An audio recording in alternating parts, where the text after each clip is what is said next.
So, ang mensahe natin, no, sabi ko sa inyo, alam na alam niyo ito, Joshua chapter 1 verse 8. Pero lalagyan natin ng diin dito yung isang phrase na nagsasabi ho kung gaano kahalaga ang Biblia.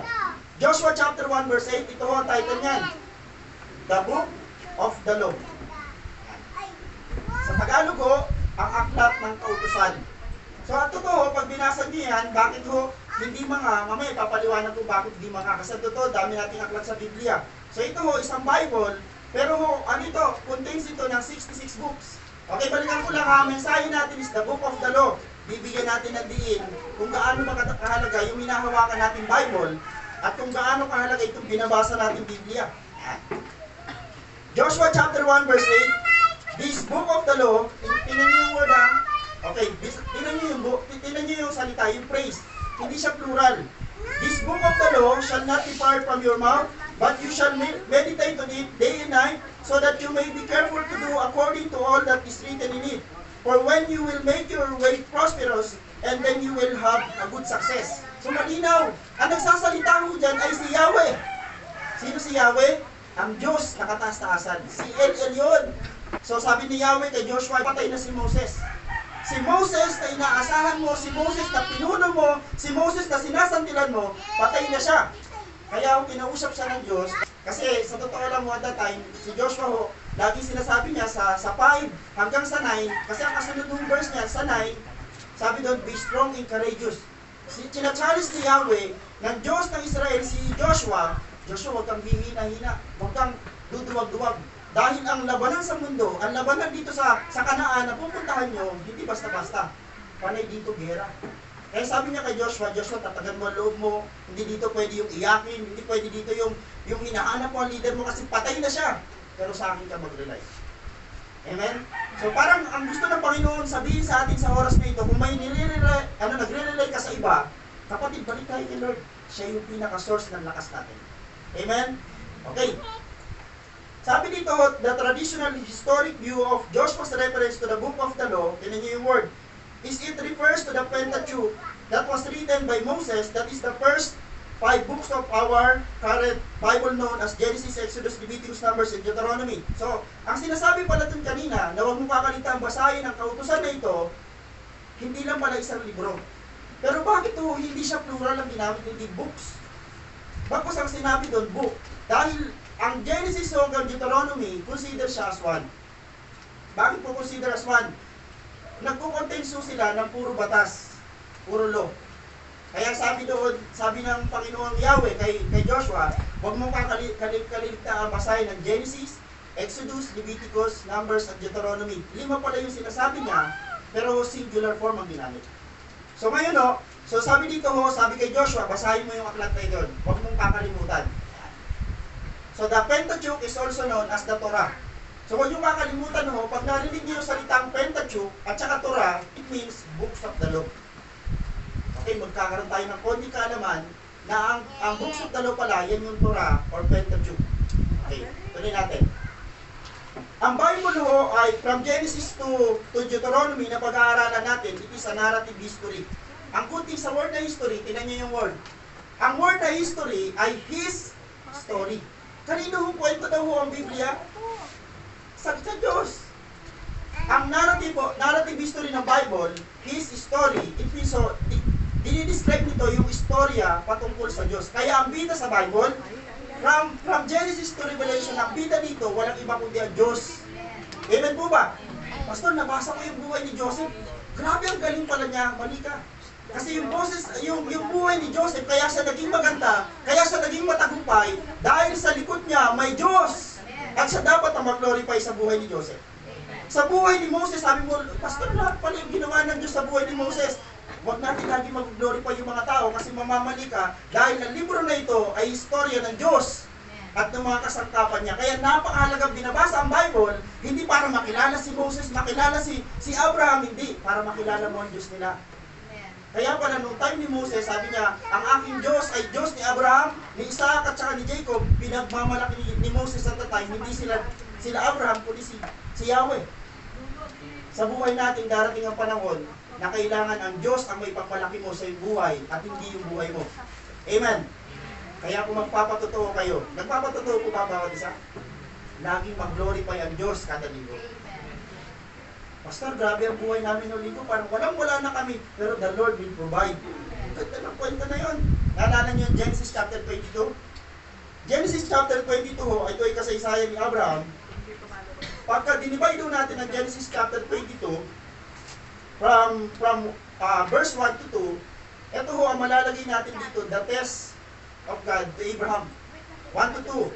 3 to 8, ang malalagay naman doon, is the faith and obedience of Abraham. 3 to 8. Pagdating mo sa 9 to 14, the Lord provision.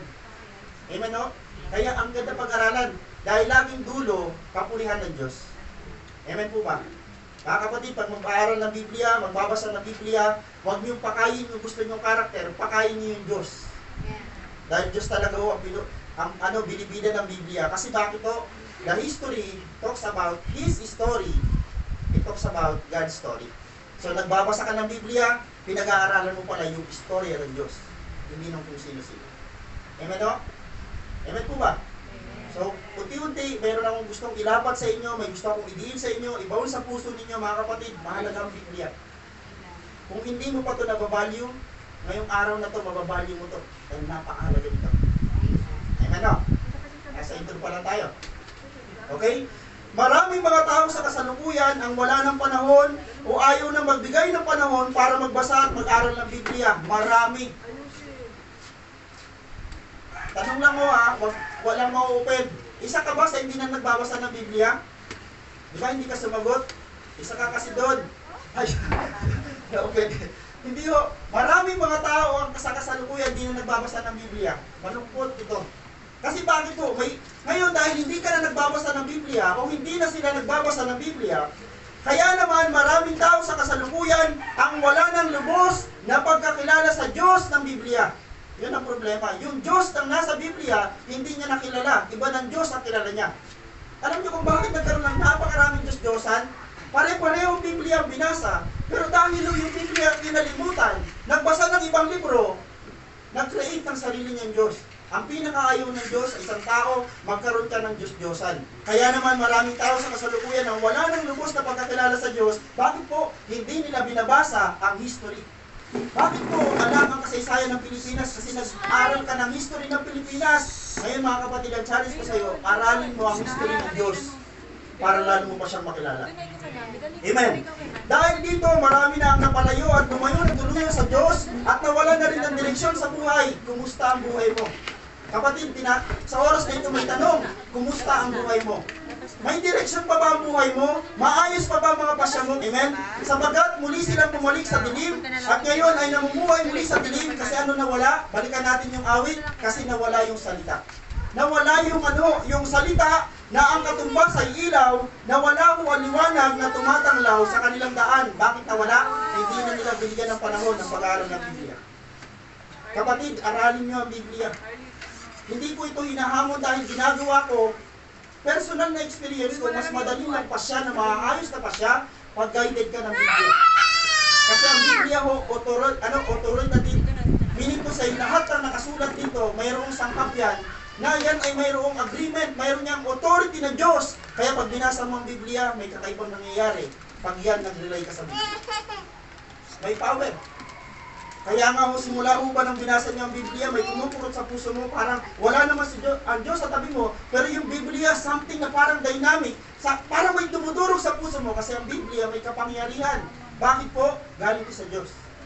Amen. Ang salita mo ilawan sa aking mga paa at liwanag sa aking landas. The moment na nawalan ka na ng time sa Biblia, nawalan na ng buwang ang Biblia sa puso mo, didilim ang buhay mo. Kapatid, mag-i-amen ba tayo dyan? Dahil ang Biblia ho ay salita ng Diyos na nagbibigay ng liwanag para ho tanglawan, meaning to say, bigyan tayo ng gabay, bigyan tayo ng guidance para ho tumama ang ating mga nilalakaran. Amen o? Sana ho, magpare-pareho tayo. Sana ho, ngayong araw na ito, magpanagpo tayo. Dahil masarap talaga ho aralin ng Biblia. Amen? Dahil sa Biblia, makikilala mo ang Diyos. Amen? Joshua 1:8. Okay, so tatlong utos ng Diyos sa kay Joshua, maiksi ito, pero ho, bibigyan natin mo ng diin. Joshua chapter 1 verse 8a, huwag mong kalimutang basahin ang aklat ng kautusan. Diyos mismo nagsasabi kay Joshua, wag na wag mong kaliligtaang basahin ang aklat ng kautusan. Bakit po? May napakatindi kasi yung tinuturo ang Diyos dahil darating ang panahon baka makalimutan ni Joshua yung Diyos ni Moses. Mga magulang na nandito ngayon, mga kabataan, darating sa buhay natin na tayo naman na magpapasa ng baton. Na-imagine yung mga sarili nyo, hindi habang buhay ikaw yung nandyan lang, darating ang panahon, ipapasa mo yung baton na meron ka. Pangit kung ano ipasa mong baton, kulang. Pangit kung ang naipasa mong baton ay mali. Buti na lang si Moses, may napasahang Joshua. Balik tayo dito. Huwag mong kalimutang basahin ang aklat ng kautusan, o balikan ko lang, para hindi mo malimutan yung Diyos. Naniniwala ko ang gusto ng Panginoon ipaalala kay Joshua, basahin mo yung kautusan na sinulat ni Moses. Kasi ito, Genesis, Exodus, Leviticus, Numbers, Deuteronomy, anong kasunod? Joshua. Tama? So, ang nasulat at that time ay yung mga sinulat na ni Moses. Si Moses yung ang sumulat ng Genesis, Exodus, hanggang Deuteronomy. Sabi ni Lord kay Joshua, huwag mong kalimutan basahin yung mga sinulat ni Moses, ha?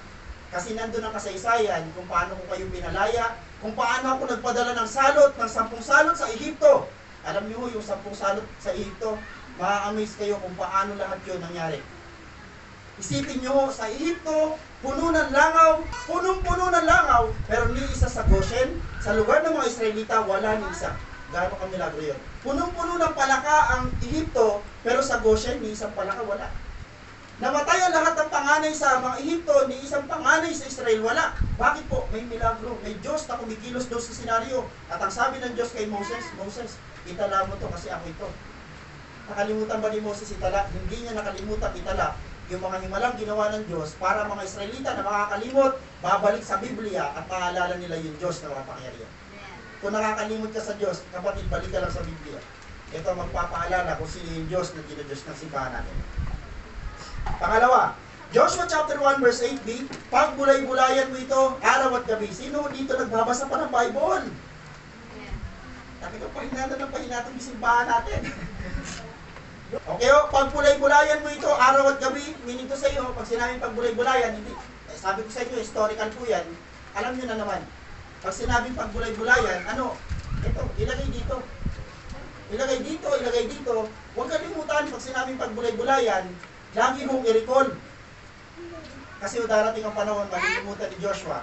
Kasi ang mga Israelita, lilipas lang mo ang 2 araw, isipin mo ang mga Israelita. Sabi ng mga Israelita, Panginoon, gutom na kami. Nagpadala ang Diyos ng pugo. Imagine na, nagpadala ang Diyos ng pugo, pero lilipas lang ang ilang araw, makakalimutan na naman ng mga Israelita na ang Diyos ay nagpapadala ng himala. Isipin mo, nagpapadala ang Diyos ng pugo 40 years. Minsan kailangan natin gawin yung pagbulay-bulayan mo ito araw at gabi. Sabi ng Panginoon kay Joshua, Joshua, yung pag-aaral ng Biblia, hindi lang yan araw-araw ha, hindi lang yan basta inaaral. Araw at gabi. Bakit ba sabi ng Panginoon, pagbulay-bulayan mo na talagang makonsume sa puso mo at huwag mo na makalimutan. Then finally, sabi niya sa last na utos. Okay, last na utos. Joshua chapter 1 verse 8c, para malaman mo kung paano mo matutupad ng mabuti ang lahat na nakasulat dito. Hindi mo lang siya babasahin araw-araw, hindi mo lang siya i-meditate araw-araw, bagkos, ang sabi ng Panginoon kay Joshua, pag nabasa mo naman, tuparin mo yung natutunan mo. Amen po ba? Ang sabi ng Panginoon sa kay Moses, mga Israelita, huwag na huwag niyong kakalimutan yung Passover. Bakit po may Passover? Kasi ang last na salot, papatayin ng lahat ng panganay kapag wala yung hamba. Ewan ko kung ginagawa pa ito ng mga Israelita. Pag walang dugo sa hamba, sa taas ng pintuan at sa dalawang gilid, pag walang dugo, papasok mo ang kamatayan para puksain ang panganay na lalaki. Save pag ang panganay mo at that time, babae.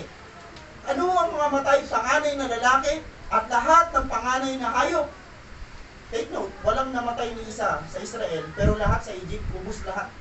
Kaya nung time na yon, sabi ng Panginoon, bago mangyari to, i-prepare nyo na yung mga sandals nyo, magbihis na kayo, kasi ngayong araw din na to, papalayasin kayo ng mga Egyptian.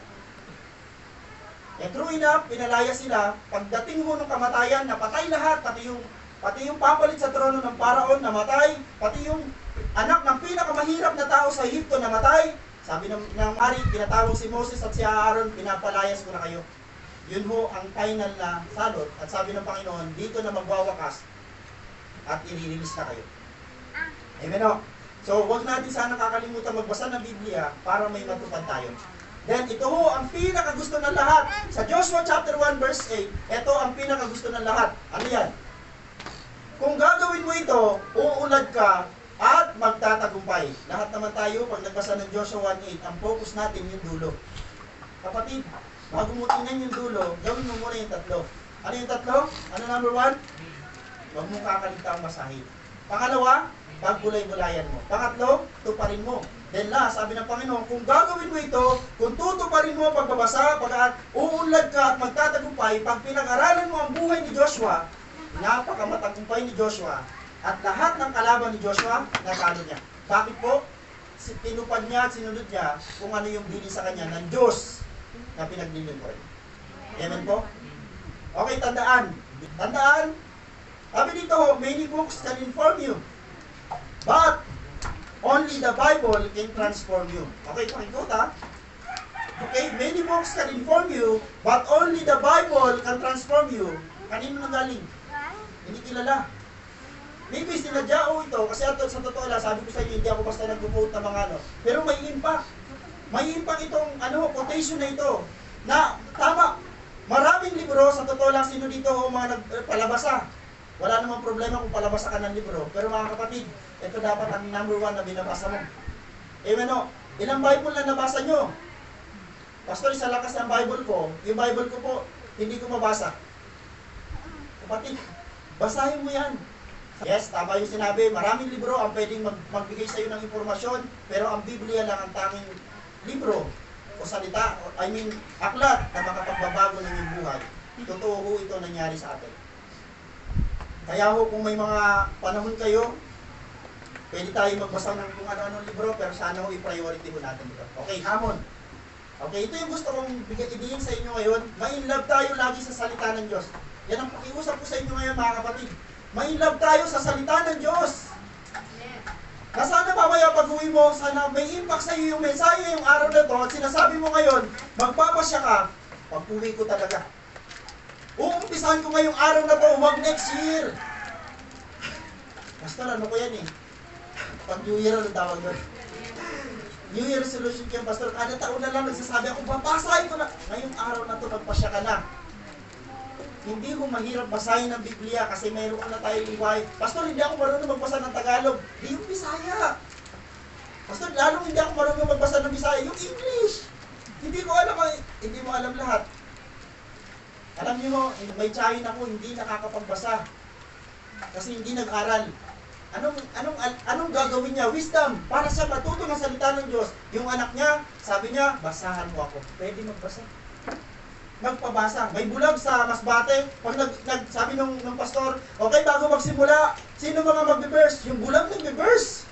Ano nabasa ng bulag? Mayroon siyang apo. Sabi nung apo, John chapter 10 verse 30, ako at ang ama ay isa. Kabisa ng bulag. Mainlove tayo lagi sa salita ng Diyos. Paano ba i-demo yung salita mainlove? Siguro naman lahat tayo dito nagkaroon mo ng kasintahan. Paano ka na-inlove? Paano ba? Sige o. Ay, kinikilig grabe. Di ba mo, pag sinabi na i-love ka, lagi mong iniisip. Iniisip mo siya. At hindi ka mapapakali na hindi siya kumustahin. Kumusta ka? Ikaw ba'y maamag na? Lord, sabi ko sa totoo lang po, sana humahamon ko kayo lahat dahil ang Biblia na ho. Si Pastor, humingi ako ng tawad sa buong kongregasyon, hindi ko po kayo napapasyalan. At yan ho, lagi ko struggle kasi pag pupunta ako ng kwarto, sabi ko, Lord, nagkukulang ako sa kongregasyon. Kasi hindi ko sila napapasyalan. Pero ang gusto ko lang mo maibigay sa inyong hamon, ito ho, mas mapalapit kayo sa salita ng Diyos dahil pag napalapit kayo sa salita ng Diyos, magiging malapit kayo sa Diyos. Amen ho ba? Amen. Huwag kayo sa pastor maging malapit sa Diyos. Kasi yung pastor nyo mismo, ino-offer yung Diyos, hindi siya. Wala namang magagawa ang pastor kasi wala namang miracle na ginagawa ang pastor. Pero ang Diyos, ang gusto kong masapon ninyo. At sana mo, di ba ho, pag pupunta ka ng Sunday, kasi in love ka kay Lord, in love ka sa salita ng Diyos, sino man ang preacher, walang problema. Ito yung gusto mong pakain. Amen. May love tayo lagi sa salita ng Diyos. Sana ho, may love kayo. Bakit? Bibigyan ko kayo ng malalim na dahilan. Dahil ang Bible ay hindi lang naglalaman ng salita ng Diyos, ito mismo ang salita ng Diyos. Ito ho ang turo ng simbahan natin. The Bible itself, it is really the Word of God. Hindi lang siya nagko-contains, hindi lang siya naglalaman ng salita ng Diyos. Ang Biblia mismo ang salita ng Diyos. Ang tanong, paano natin itrato ang Biblia ngayon sa kasalukuyan? Hindi natin alam itrato kasi hindi natin alam kung ano talaga ang value niyan. Kung ang salita ng Diyos ay salita niya mismo, paano mo itatrato ang salita ng Diyos? Dapat ho mas matindi. May reverence, may paggalang. Makabalik tayo dito ho ng pagtrato sa Biblia dahil ang Biblia, hindi lang ito naglalaman ng salita ng Diyos, ang Biblia mismo ang salita ng Diyos. Ano ibig sabihin niyan? Pangalawang Timoteo chapter 3 verse 16, ito ang ibig sabihin niyan, ang Biblia ay salita mismo ng Diyos at hindi lang ito naglalaman ng salita ng Diyos. Ang lahat ng kasulatan ay kinasihan ng Diyos. Malalim yung word na kinasihan. Punta natin sa English, baka matutunan natin kasi baka bumabaw. Okay? Sabi dito sa English translation, NLT, all scripture is inspired by God. O, medyo alam na natin pag sinabing inspired. Okay, mas babawan pa natin para lalo natin masapon. Okay, o, sa ESV, all scripture is breathed out by God. Yan, mas madali na ang unawain yan. Ang Biblia ay kinasihan ng Diyos. It means, inspired by God, it means, breathed out from God. Ito ang ibig sabihin nito, galing mismo sa Diyos. Silyado mismo ng Diyos. Authority mismo ng Diyos, kaya ho nalikha ang Biblia. At ang Biblia ho, from Genesis to Revelation, yan ay salita ng Diyos. Amen. Kaya ang lahat ng salita ng Diyos, ituring mo natin na mensahe ng Diyos. Pag nagbabasa ka ng Biblia, huwag mo, ay, hindi ko ito gusto. Parang sinasabi mo, ang Biblia ay contains lang yan ng salita ng Diyos. Hindi talaga yan ang salita ng Diyos. Babalikan ko lang ang Biblia, ang kabuuan ng Biblia, ito talaga ay salita ng Diyos. Kaya kung may mababasa ka dito, i-treasure mo. Kasi ang mensahe na nababasa mo, hindi mensahe ng tao. Okay? Ito ho ang patunay na ang Biblia ay salita ng Diyos. Okay. Sabi dito, higit sa lahat, unawain ninyong walang makapagbibigay ng sariling pagpapakahulugan sa alimang propesiya sa kasulatan. Ang problema ngayon, marami nag-attempt na ipaliwanag ang Biblia, kaya ang daming lumabas na kulto. Bakit po? Kahit wala silang kakayanan mag-interpret, ini-interpret nila ang Biblia. Alam mo kung may sariling interpretation ng Bible, kaya ho inaaral siya. At ang sabi dito, wala word. Ano? Higit sa lahat, unawain ninyong walang makapagbibigay ng sariling pagkakahulugan sa alinmang propesiya sa kasulatan, sapagkat ang pahayag ng mga propeta ay hindi nagmula sa kalooban ng lamang ng tao, ito'y galing sa Diyos. Kaya ang Biblia, ang Diyos ang makapag-i-interpret nito kasi galing ito sa Kanya. Last, okay, dito na tayo magtatapos. So dahil ang salita ng Diyos, sabi ko sa inyo, mailab tayo, dahil ang salita ng Diyos ay hindi na yan naglalaman ng mga mensahe ng Diyos, kundi yan mismo ang salita ng Diyos. Then finally ho, na hamon, wag niyo kakalimutan. Last na hamon, tratuhin natin ng tama ang Biblia. Amen po ba? Kung alam niyo ho, kung paano niyo tinatato, kung paano niyo tinatrato ho na maayos ang mga cellphone niyo, tratuhin niyo ang Biblia na maayos. Huwag niyo siyang ilalagay doon sa pinaka-duming lugar. Pastor, ang cellphone mo may case, tama? Kasi tinikap ko lagi may case ang Biblia. Sinisikap ko ho na Biblia ho, hindi ho masipa. Sino dito minsan di mo na alam, nandun na pala sa paa mo yung Biblia. Kapatid, salita yan ng Diyos. Amen po ba? Hindi ho ako nagiging extreme para sabihin sa inyo na parang naman naman si Pastor. Binibigyan ko lang muna ng tamang trato. Amen po ba? Pag ang isang bagay mahalaga, tinatrato mo siya na mahalaga. Amen, tama po ba? So ang Biblia ho, sinasabi ko sa inyo, tratuhin niyo ito ng tama dahil ang Biblia ho ay banal at ito ho ang salita ng Diyos na makapagbibigay sa atin ng kaalaman at pinaka-the best, makapagbabago ng ating buhay. Palapakan po natin ng Diyos. Yan po ang may ayon Panginoon sa araw na ito sa Diyos po ang